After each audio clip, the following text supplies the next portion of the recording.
Hello दोस्तों, तो लेकर आ गई हूँ मैं आप लोगों के लिए एक और मजेदार सी सीरीज। ज्यादा टाइम ना वेस्ट करते हुए जल्दी से बढ़ते हैं हमारे इस सीरीज के फर्स्ट एपिसोड की तरफ। एपिसोड के शुरुआत में हमारी फीमेल लीड फनजिंग और मेल लीड जिहान को दिखाया जाता है, जो कि आज मीडिया के सामने अनाउंसमेंट कर रहे थे कि हमने अपनी कंपनी के सीक्रेट्स को लीक किया अपने बेनिफिट्स के लिए। हम जानते हैं कि हमने अपनी अथॉरिटी का मिसयूज किया, इसलिए हम इस कंपनी को उसके असल हकदार के हवाले कर देना चाहते हैं। लेकिन दूसरी तरफ हम देखते हैं कि फनजिंग की स्टेप सिस्टर चेंचन ने उसकी बेटी याना को पकड़ रखा था। असल में वो जिहान के नेफ्यू सुफेंग के साथ मिलकर ये सारा गेम खेल रही थी ताकि सारी प्रॉपर्टी वो दोनों मिलकर हड़प कर सके। इसके बाद नेक्स्ट सीन में सुफेंग फनजिंग को एक रूम में लेकर आता है, जहाँ वो इसे रोते हुए कह रही थी कि मैं तुमसे कितना प्यार करती हूँ, तुम्हारे लिए क्या कुछ नहीं किया मैंने और तुमने मुझे धोखा दिया। जबकि सुफेंग एक इवल स्माइल के साथ उसे कह रहा था कि तुम्हारा बहुत शुक्रिया, तुमने जिहान के कंप्यूटर को हैक करने में मेरी मदद की, लेकिन अब तुम मेरे किसी भी काम की नहीं रही। दूसरी तरफ से चेंचन इसकी बेटी याना को ले आई, जो कि अपनी मॉम के पास आना चाह रही थी, लेकिन चेंचन ने उसे थप्पड़ मार के नीचे गिरा दिया। ये सब कुछ फनजिंग के लिए बहुत ज्यादा हर्टफुल था। चेंचन भी उसे बालों से पकड़ते हुए कहने लगी कि हम तो शुरू से लेकर अब तक तुम्हें सिर्फ यूज ही कर रहे थे, तुम कितनी बेवकूफ हो।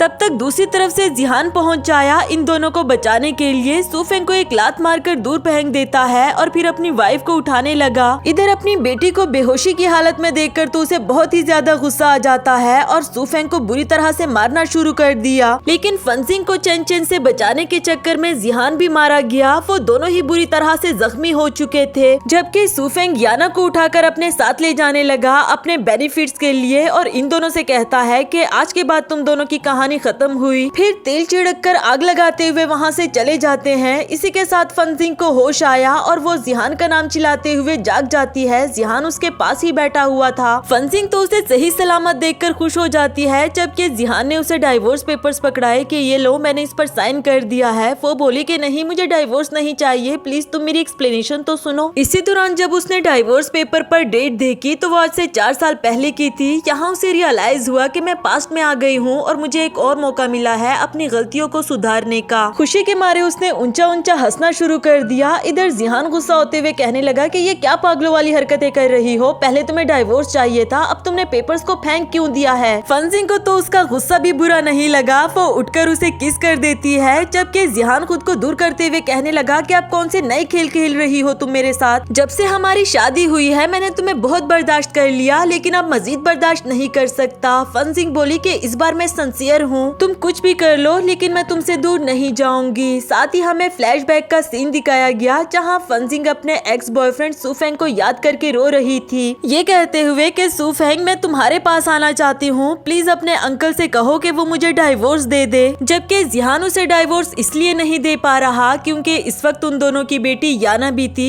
चाहे फनजिंग को उसकी इतनी परवाह नहीं, लेकिन जिहान तो उसकी बहुत केयर करता था। प्रेजेंट में जिहान गुस्से में वहाँ से जाने लगा। फनजिंग भी उसके पीछे पीछे आने लगती है, कहने लगी कि तुम्हारे कहने पर मैंने इन डाइवोर्स पेपर्स को साइन कर दिया है। अब मैं इस सिटी की रिच और सिंगल लड़की हूँ, अपनी लाइफ को एंजॉय करूंगी, पार्टीज में जाऊंगी, रोज रोज अपने बॉयफ्रेंड्स बदलूंगी। ये सब कुछ कहकर वो जिहान को चिढ़ा रही थी, जबकि जिहान फौरन उसके हाथ से वो डाइवोर्स पेपर लेकर पाड़ देता है। कहने लगा कि ऐसा सोचना भी मत, मैं बता रहा हूँ कि मेरी बॉटम लाइन को चैलेंज मत करो। फनजिंग तो यही चाहती थी। स्माइल करते हुए कहने लगी कि मैंने कब चैलेंज किया, मैं तो वही कर रही थी जो तुमने मुझे करने को कहा। जिहान तो गुस्से में वहाँ से चला गया। इधर याना भी नींद से जाग आई थी। मॉम से पूछने लगी कि क्या हुआ मॉम, क्या आपके और डैड की दोबारा से लड़ाई हुई है। जिस पर फनजिंग कहने लगी कि बेटा तुम फिक्र नहीं करो, इस बार तो ये लड़ाई तुम्हारी मॉम ही जीतेगी और हम तीनों मिलकर हमेशा साथ में रहेंगे। नेक्स्ट सीन आधी रात का दिखाया गया, जहाँ फनजिंग याना को चोरी छुपे क्राई फिश खिला रही होती है, इससे पहले कि उसके डैड आ जाए, वरना तो वो मना करेंगे। लेकिन ये चोरी छुपे का खाना सिर्फ थोड़ी देर के लिए ही चल सका, क्योंकि दूसरी तरफ से जिहान पहुंच आया था, जिसने इन दोनों को पकड़ लिया। फनजिंग बोली कि हस्बैंड क्या तुम भी क्राई फिश खाओगे, जबकि वो तो गुस्से में इसे घूरता रहा। इधर अपनी बेटी से कहने लगा कि बेटा बाबा ने तुम्हें मना किया था ना कि बच्चों को स्पाइसी और ठंडी चीजें नहीं खानी चाहिए। चलो अब मैं आपके हाथ धुला देता हूँ और मिस फनजिंग तुम तो जरा मेरी स्टडी रूम में आओ ना, तुमसे मैं वहाँ मिलता हूँ। जो कहने के बाद वो याना का हाथ पकड़कर अपने साथ ले जाता है। उसके जाने के बाद यहाँ सर्वेंट ने आकर बताया कि मैडम आपसे कोई गेस्ट मिलने के लिए आया है। फनजिंग भी सोच रही थी कि इस वक्त कौन हो सकता है, लेकिन जब उसने देखा तो वो कोई और नहीं बल्कि सुफेंग था। इधर जिहान याना के हाथ धुलवा रहा था और फिर उसे समझाने लगा कि बेटा, बाबा ने आपको कितनी बार कहा है कि आपको हर किसी की बात नहीं माननी चाहिए। जिस पर याना बोली, लेकिन डैड वो तो मेरी मॉम है। अब जिहान उसे कैसे समझाए कि उसे तुम्हारी कोई परवाह नहीं। उसे समझाने लगा कि बेटा, प्यार तो हम बहुत से लोगों से करते हैं, लेकिन जरूरी नहीं कि हम हर किसी की बात भी माने। याना एक होशियार बच्ची थी, जल्दी से डैडी को हक करते हुए कहने लगी कि मैं समझ सकती हूँ, आपको भी गिव अप नहीं करना चाहिए। मैं जानती हूँ कि जल्दी ही आपके और मॉम के बीच में सब कुछ ठीक हो जाएगा। इसी दौरान जिहान ने फंजिंग की आवाज सुनी जो कि इसका नाम चिल्ला रही थी, और जब उसने आकर देखा तो वो यहाँ सुफेंग के हाथों में थी। वो उसे यहाँ से ले जाना चाह रहा था। सर्वेंट तो ले जाने नहीं देता, लेकिन जिहान बोला कि जाने दो इसे, क्योंकि वो यही सोच रहा था कि अब वैसे भी हम दोनों की डाइवोर्स होने वाली है और शादी से पहले वो दोनों एक दूसरे को पसंद भी करते थे। सुफेंग तो उसे वहाँ से ले जाता है। इधर सर्वेंट ने बताया कि बॉस, आपको उन्हें ऐसे जाने नहीं देना चाहिए था, क्योंकि यंग मास्टर को मैडम ने नहीं बुलाया बल्कि वो खुद ही मिलने के लिए आया था। मैडम तो उसे यहाँ से निकालना चाह रही थी, लेकिन फिर अचानक से उनको स्टमक एक हुआ, जिसकी वजह से वो बेहोश हो गई। जिहान को भी रियलाइज हुआ कि कहीं उसने कुछ गलत तो नहीं कर दिया। दूसरी तरफ फंजिंग को वो सभी सपने आ रहे थे जो उसने बुरा ख्वाब देखा था। इसी के साथ वो होश में आ जाती है और सुफेंग को अपने करीब देखकर उसे खुद से दूर होने के लिए कहा। तब तक यहाँ पर जिहान भी पहुँच आया था। उसे देखकर फंजिंग बोली कि देखो, तुम्हारा नेफ्यू मेरा फायदा उठाने की कोशिश कर रहा है और तुम खड़े देख रहे हो। जबकि सुफेंग कहने लगा कि नहीं, ऐसा तो बिल्कुल भी नहीं, मैं तो इसका ख्याल रख रहा था, जबकि ये मुझ पर इल्जाम लगा रही है। इधर जिहान कुछ ज्यादा शौक नहीं हुआ और कहने लगा कि तुम दोनों एक्टिंग करना बंद करो, क्योंकि पहले तो वो दोनों एक दूसरे को लाइक करते थे, तो अब क्या हो गया। वो दोनों एक साथ बोले कि हम एक्टिंग नहीं कर रहे। फंजिंग सुफेंग को बातें सुनाने लगी कि मेरी पिछली लाइफ में तो मेरी आंखों पर पट्टी बंध गई थी जो मैंने तुम पर एतबार किया, जबकि तुम एक चीटर हो। सिर्फ यूज किया तुमने मेरा। जाओ यहाँ से, खड़े क्या हो, अगर तुम नहीं जा रहे तो मैं यहाँ से चली जाती हूँ। वो अपने हाथ से कनोला उतार देती है, लेकिन जिहान ने फौरन उसे रोक दिया कि ये तुम क्या कर रही हो, तुम्हें चोट लग जाएगी। फंजिंग भी उसे अपने और करीब लाने के लिए स्टमक एक का बहाना कर देती है, उसे ये कहते हुए कि प्लीज हस्बैंड, मुझे यहाँ से ले जाओ। जिसके बाद जिहान भी उसे उठाते हुए वहाँ से ले जाने लगा। इसके बाद गाड़ी में बैठे हुए फंजिंग उससे रोमांटिक होने की कोशिश कर रही थी, जबकि जिहान कहने लगा कि ये एक्टिंग करना बंद भी कर दो, वैसे भी सुफेंग यहाँ पर नहीं है। ये बोली कि उस चीटर का तो मेरे सामने नाम भी मत लो, उसका तो नाम सुनकर भी मुझे उल्टी आने लगती है, और वैसे भी मेरी लाइफ में सबसे ज्यादा इम्पोर्टेंट तुम और याना हो। भला जिहान उसकी बातों का यकीन क्यों करता। फंजिंग ने बताया कि मैंने ख्वाब में देखा था सुफेंग तुम्हारी कंपनी के सीक्रेट्स को चुराना चाहता है और उसने तुम्हें भी मार दिया था। जिहान अभी भी उसकी बातों का यकीन क्यों करता। वो कहने लगा कि ये सब कुछ तो तुम भी चाहती हो ना। फंजिंग बोली कि नहीं, ऐसा नहीं है, चाहे मैं तुमसे कितनी भी नफरत करती पर तुम्हारी वाइफ हूँ, ऐसा तो कभी भी ना चाहती कि तुम मर जाओ, और वैसे भी वो सब पुरानी बातें थी। अब तो मैं सिर्फ तुमसे प्यार करती हूँ और हमेशा तुम्हारे साथ रहना चाहती हूँ। जो कहकर वो उसे किस भी करने लगी। इधर सर्वेंट को उन दोनों पर हंसी आ रही होती है। इन दोनों को जाते हुए सुफेंग ने भी देख लिया था और चंचन को कॉल करके बताने लगा कि पता नहीं क्यों आज ये दोनों कुछ अजीब सा बिहेव कर रहे हैं। उधर चंचन फंजिंग की चीजों को देखकर खुश हो रही थी, ये कहते हुए कि जल्दी ही ये जिहान की लाइफ से चली जाएगी तो फिर ये सब कुछ मेरा हो जाएगा। जो सारी बातें इधर फंजिंग ने भी सुन ली। उसे देखकर चंचन ने फौरन से यू टर्न ले लिया कि सिस्टर, मैंने सुना तुम हॉस्पिटलाइज हुई थी, तुम ठीक तो हो ना, और वो जिहान तुम्हें डाइवोर्स देने के लिए माना या नहीं। उसे गुस्सा दिलाने के लिए फंजिंग बोली कि नहीं, वो कह रहा था कि तुम हमेशा से मेरी थी, मेरी हो और मेरी ही रहोगी। इस बात से चंचन भी भड़क पड़ी कि वो ऐसा कैसे कर सकता है। पहले तो जानबूझकर उसने तुम्हारे साथ नाइट स्पेंड की, उसकी वजह से तुम प्रेग्नेंट हुई और अब वो तुम्हें डाइवोर्स भी नहीं दे रहा। फंजिंग ने गुस्से में उसे थप्पड़ मार दिया, लेकिन बहाना लगाते हुए कहने लगी कि मुझे उस सब की याद मत दिलाओ, वैसे भी मुझे बहुत गुस्सा आ रहा है। इसके बाद चंचन बोली कि सिस्टर, सुफेंग कंपनी के सीक्रेट्स के बारे में पूछ रहा था, क्या तुमने अभी तक जिहान का कंप्यूटर हैक नहीं किया। जो सुनकर उसे याद आ जाता है कि मेरे ख्वाब में सुफेंग के साथ ये भी तो मिली हुई थी, जो मुझे कह रही थी कि हम तो बस तुम्हारा यूज कर रहे थे। लेकिन उसे कहने लगी कि उस बारे में तो मैं भूल ही गई थी, पर तुम फिक्र नहीं करो, मैं अभी ही उसके कंप्यूटर से सारे सीक्रेट्स निकाल कर दे देती हूँ। फिर वो बिल्कुल ऐसा ही करती है। जिहान के कंप्यूटर में यूएसबी लगाकर सारे सीक्रेट्स यूएसबी में कॉपी कर दिए, जो चंचन को देते हुए कहती है कि सुफेंग से कह देना जो इन्फॉर्मेशन उसे चाहिए थी वो सारी इसमें अवेलेबल है। यूएसबी लेकर चंचन भी खुश हो गई, कहने लगी कि सिस्टर, तुम्हारा ये रेड वाला पेंडेंट मैंने ले लिया है, वैसे भी ये तुम्हें जिहान ने दिया था और तुम इसे कभी भी यूज नहीं करती थी, और वैसे भी मुझ पर काफी सूट कर रहा है, जो कहकर वो जाने लगी। इधर फंजिंग ने तो उसके गले से ही नोच लिया,